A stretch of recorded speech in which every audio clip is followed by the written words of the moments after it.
أعوذ بالله من الشيطان الرجيم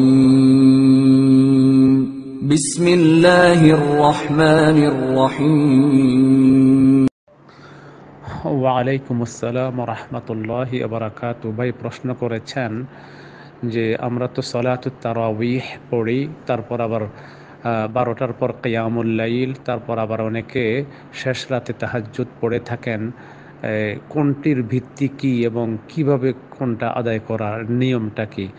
তো এর জবাব হচ্ছে যে সলাতুত তারাবিহ তো আমরা আদায় করি বা সলাতুল আশার পরে।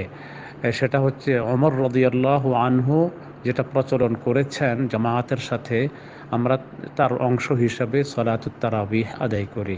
আর সেটার আসল বা ভিত্তি সরাসরি রাসূল সাল্লাল্লাহু আলাইহি ওয়াসাল্লাম থেকেও পাওয়া যায় যে তিনি ব্যক্তিগতভাবে তারাবির নামাজ পড়েছিলেন, যদিও জামায়াতের সাথে তিনি প্রচলন করেননি, কিন্তু তিনি পড়েছেন, সেটার প্রমাণ আছে। অতএব তারাবির নামাজের প্রমাণ আমাদের নবীজের আমল থেকেও পাওয়া যায়। আর সাহাবায়ে কেরামের মধ্যে দ্বিতীয় খলিফা রাশেদ, তার ব্যাপারেও নবী করিম সাল্লাল্লাহু আলাইহি ওয়াসাল্লাম অনুমোদন করেছেন।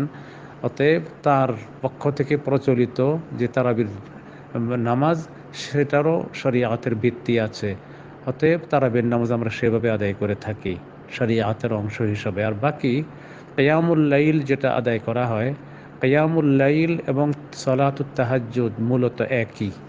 সেটা ওই কতগুলো হাদিস যে আছে যে রমাদান এবং গায়রে রমাদান সব সময় নবী সাল্লাল্লাহু আলাইহি ওয়াসাল্লাম 8 রাকাত নামাজ পড়তেন, অত্যন্ত সুন্দরভাবে ধীরস্থিরভাবে মনোযোগ সহকারে, এবং 2 রাকাত পড়তেন, তারপর 1 রাকাত পড়তেন। এই 11 রাকাতের বর্ণনা আছে, আবার কোন কোন হাদিসে 13 রাকাতের বর্ণনাও আছে।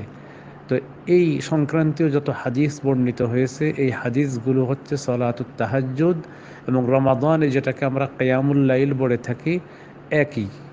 কিয়ামুল লাইল এবং সলাতুত তাহাজ্জুদ ওই একই হাদিসের ভিত্তিতে আমরা পালন করে থাকি। এখন 12টার পর কিয়ামুল লাইল বা সলাতুত তাহাজ্জুদ বা জামাআত আদায় করার পরে আবারও যদি কেউ ব্যক্তিগতভাবে সুবহে সাদেকের পূর্বক্ষণ পর্যন্ত কোনো নামাজ আদায় করেন, তাহলে সেটা একান্ত ব্যক্তিগত নামাজ এবং সেটা তাহাজ্জুদের মধ্যেই গণ্য হবে।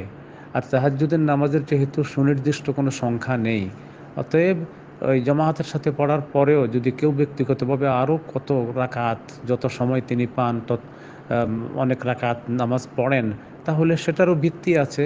সেটা হলো সালাতুত তাহাজ্জুদ, সেটাও অতীব ফজিলতের নামাজ। তো অতএব আশা করি বিষয়টি ক্লিয়ার হয়েছে। প্রত্যেকটারই ভিত্তি আছে এবং প্রত্যেকটাই আমরা আদায় করি প্রচুর সওয়াব এবং ফজিলত পাওয়ার উদ্দেশ্যে, রমাদানের বরাকাত এবং লাইলাতুল কদরের সওয়াব পাওয়ার উদ্দেশ্যে।